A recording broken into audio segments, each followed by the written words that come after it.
Mrembo, mrembo. Yeah, fit, my dear. Tuka, not necessary.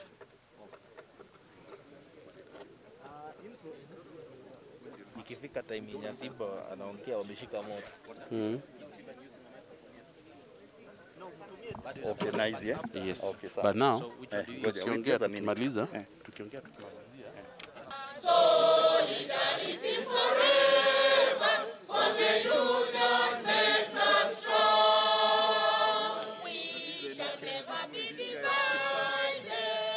We shall never be divided. It is with utter shock, profound disbelief, and sense of intense irritation and anger that members of Egerton University staff unions, namely Kudeya, Kusu, and Wasu, woke up to the tragic news that their employer, Egerton University, had yet again disregarded the return to work formula and even went further to outrageously slash their hard-earned salaries and benefits without any remorse. The list of evils visited upon long-suffering Egerton workers include but not limited to arbitrary slashing and withdrawal of negotiated workers' salaries, benefits, besides bulldozing and coercing workers to take more work without commensurate pay.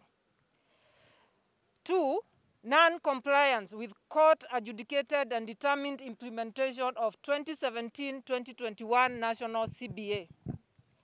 3rd, non-remission of statutory and third-party deductions, including pension, medical care, bank, circle, and insurance remittances, occasioning pecuniary embarrassment, including listing by CRB and property recovery by creditors.